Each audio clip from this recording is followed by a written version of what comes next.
मैं तथा मेरे अनुयायी प्रतिदिन विश्व के देवी तथा देवताओं की स्तुति करते हैं। प्रमाण के लिए दोपहर की स्तुति के कुछ अंश संत रामपाल जी महाराज जी के मुखारविंद से। ओंकारा अदली पुरुष कबीर हमारा, आदि युगादि दया के सागर, काल कर्म के मोचन आगर, दुख भंजन दरवेश दयाला, असुर निकंदन कर पैमाला, आव खाक पावक और कोना, गगन सुन दरियाई दोना, धर्म राय दरबानी चेरा, सूर्य सुरों का करन बेरा, सत्काराज धर्म राय करही, अपना किया सवेदन बरही, शंकर से सर्वधर्मा विष्णु, नारद सारद जाऊर रसनम, गौर जी और गणेश गुसाई, कारज सकल से हो जाई, ब्रह्मा विष्णु और शंभु से सा, तीनों देव हमेशा, सावतरी और लक्ष्मी गौरा, तिम देवा सिर कर है चोरा, पांच आरम्भन की ना, तीन गुण मद साका जीना, सतपुरुष से ओंकारा, अवगत रूप रचे गए नारा, कच्छ मच्छ कूरम गर्दोला, सिरजनहार पुरुष है मोला, लख 84 साज बनाया, बगली घर कुंभ बगल उपाया, उपजय बिन से आवे जाई, मूल बीज को संसानाई, लील नाग से ब्रह्मा आए, आदि ओम के पुत्र काए, शंभु मन ब्रह्मा की शाखा, ऋग्वेद में सर्वन बाका, विवरत भया उतानम पाता, जाके धरु है आत्म ज्ञाता, सनक सनंदन संत कुमारा, चार पुत्र अनुरागी धारा, कोटि परा विषतारी, 88 मुनि जनधारी, कश्यप पुत्र सुर ज्ञानी, तीन लोक में कर्ण समानी, 60,000 संगी बल खेलन, बिना रागी अजब बलेलम, 3 कोटि योद्धा संग जाके, सिख बंदी है पूर्ण साके, हाथ खड़गल पुष्प की माला, कश्यप सुख है रूप विशाला, कौस्तमणि मान तुम्हारा, सुर नर मुनि जन कर जुहारा, सुर कटवे पृथ्वी माई, निस्वासर चरणों चितलाई, पीठ सूरज सन्मुख चंदा, काटे कर लोकी के फंदा, तारायण सब स्वर्ग समूलन, बखेर सदगुरु के पूलन, जय जय ब्रह्मा सदर स्वामी, एक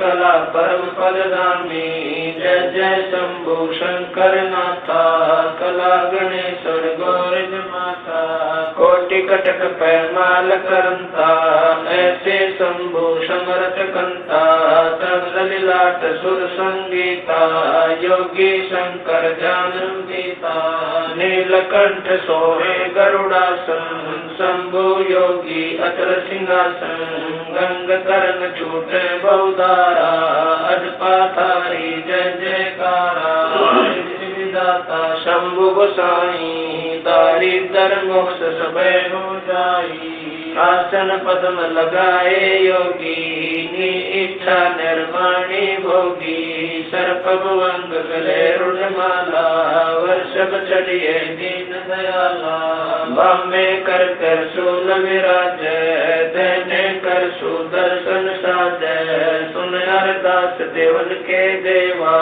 शंभु योगी अलख देवा, तू पैमाल करे पल माही, ऐसे समर्थ शंभु साई, 1 लख योजन दौजा पर कै, पचरंग झंडे मोरे रखे, पाल बदल कर देव बुलाऊं, शंकर के दल सब ही ध्याऊं, भैरो के तरपाल पलितम, भूतर दैत चढ़े संगीतम, राक्षस भंजन गर्द तुम्हारा, जो लंका पर पद्म 18, कोटो गंधर्व कमंद चढ़ावे, शंकर दल गिनती नहीं आवे, मारे आंख दात चिंगारे अग्नि चकर बाना तन जारे कंप्या से धरणी थर्रानी जा दिन लंका गाली गानी तुम शंभु ईशन के ईसा वर्षभ चढ़िए विश्वे बीसा इंद्र कुबेर और वरुण बुलाऊं रात्रि श्वेत सिंहासन लाऊं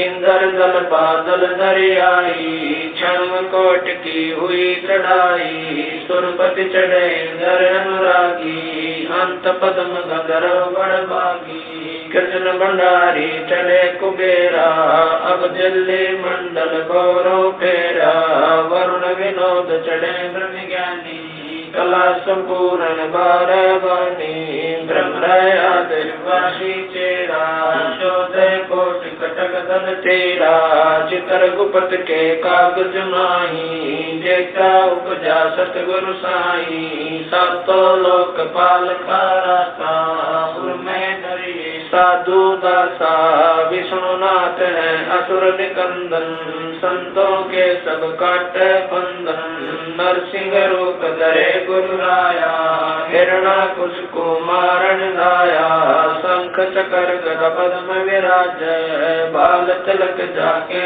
उल्लास वाहन गरुड़ कृष्ण असवारा लक्ष्मी लोरे चौर अपारा रावण मई रावण से मारे से तुमाग से नादल तारे जरा से और बाली कपाई कंस के सीता नौर हराए काली दन नागी नाथा शिशुपाल चक्र से काटा माथा काले वन मथुरा पर गाए 18 कोट कटक चढ़ आए मुचकल पर पीताम्बर डारा काले वन जामे सिंगारा परशुराम बावन अवतारा कोई न जाने भेद तुम्हारा शंखासुर मारे निर्वाणी बरहा रूप धरे परवानी राम अवतार रावण की बेरा हनुमत हाका सुनी सुमेरा आद्य मूल वेदों का। आप सुन रहे हैं संत रामपाल जी महाराज द्वारा लिखी पुस्तक धरती उपस्वर्ग का पेज नंबर 8। ये संपूर्ण पाठ 125 + 8 = 133 वाणियों का है, जो केवल वाणी है। केवल 17 मिनट में पढ़ा जाता है। हमारे विवाह में केवल 17 मिनट लगते हैं।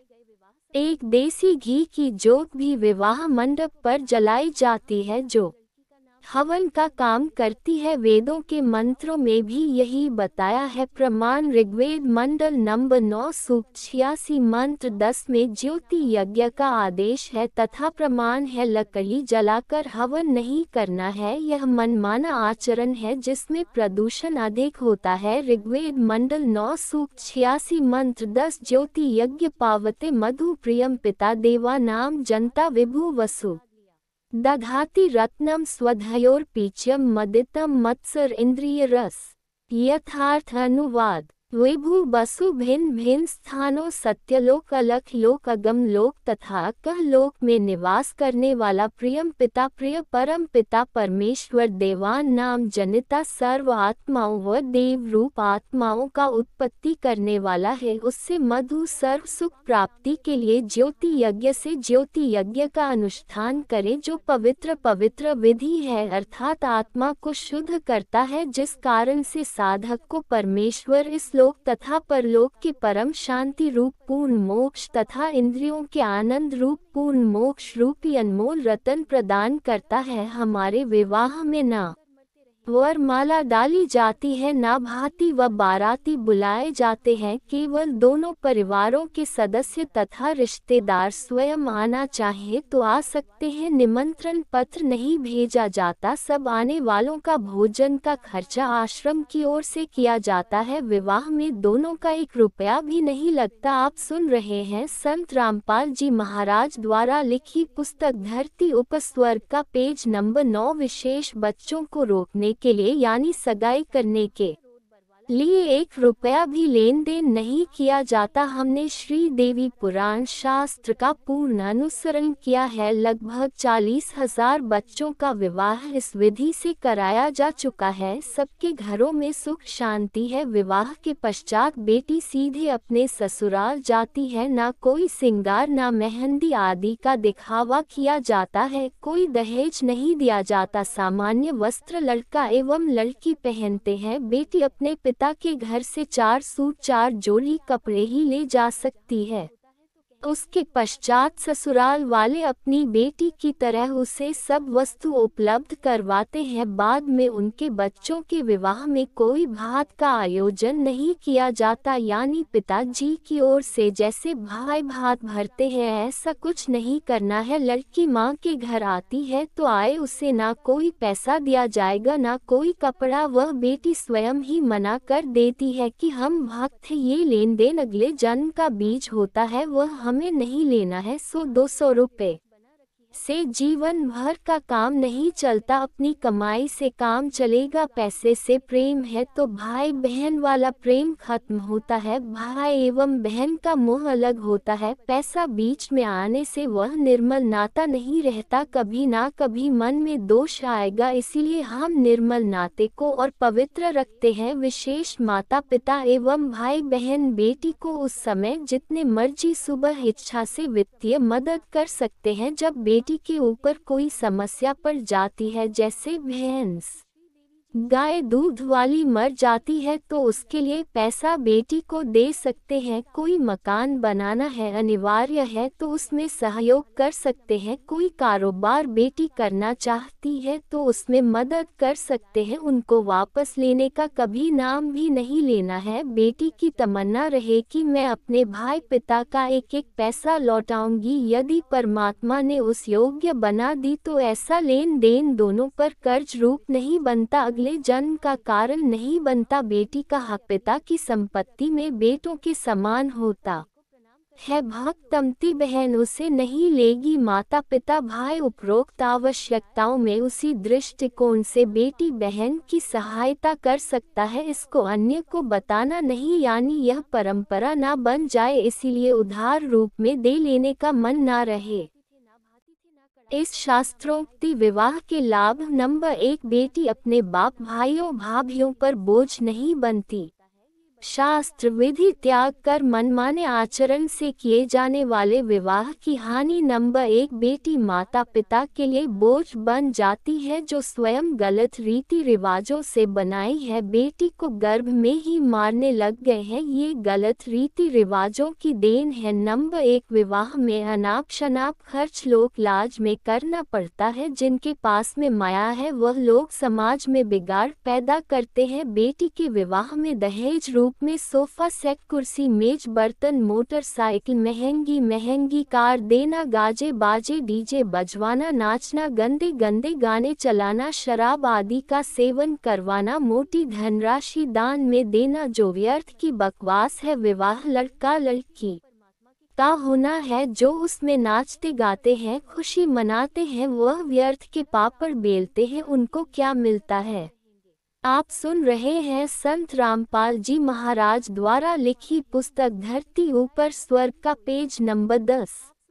हास्यपद उदाहरण। एक व्यक्ति कर्मचारी किराए के मकान में रहता था। उसका एक दोस्त भी उसी शहर में अन्य कॉलोनी में किराए पर रहता था। उस मकान मालिक के लड़के का विवाह हुआ तो किराएदार का जीवन न्योता दिया। किराएदार के पूरे परिवार ने मिठाई का आनंद लिया। वह व्यक्ति अपने दोस्त के पास उसके मकान पर गया तो उसे पता चला कि इस दोस्त के मकान मालिक के लड़के का विवाह निकट ही है। उसने अपने दोस्त से कहा कि यार तेरे मकान मालिक के लड़के का विवाह है। दोस्त पंजाबी भाषी था, बोला मैनू की यानी विवाह मकान मालिक के लड़के का है, मेरे को क्या लेना देना होता रहेगा। दोस्त बोला यार तू समझा नहीं, लड्डू मिलेंगे तेरे को खाने को, तेरा भी न्योता होगा। वह बोला तेनू की यानी लड्डू मैं खा लूंगा, तू क्यों टेंशन किए है। इसी प्रकार विवाह तो लड़के लड़की का होगा, यानी लड़के को पत्नी मिलेगी, घर बसेगा। उन नाचने गाने डीजे पर कूदने वालों को की माया के मस्करों द्वारा समाज बिगाड़ दिया गया है। एक परंपरा पड़ चुकी है, कुर्सी मेज मोटरसाइकिल अगली पिछलियों के कपड़े। बेटी को संतान होती है उसमें पीलिया रूपी दहेज। त्योहारों के समय सिंधारे कोठली उल्टा पुल्टा सामान उठाए फिरते हैं। हमारे विवाह में ये कुछ भी नहीं होता। एक भक्त ने हमारे मिशन से जुड़ने से पहले एक लड़की का विवाह किया। उसने बताया कि हमारे पड़ोस में एक व्यक्ति ने बेटी का विवाह किया। उसमें सोफा सेट, बर्तन, मोटरसाइकिल, ढेर सारे कपड़े जो नुमाइश की तरह दिखाए गए थे, दिए बाजे गाजे के साथ डीजे का धमाल मचाया गया। आसपास में चर्चा चली कि फलाना व्यक्ति ने सबके ऊपर हाथ फेर दिया, यानी गांव में सबसे अधिक खर्चा किया है। मेरी लड़की भी जवान थी, मैं भी लड़का खोज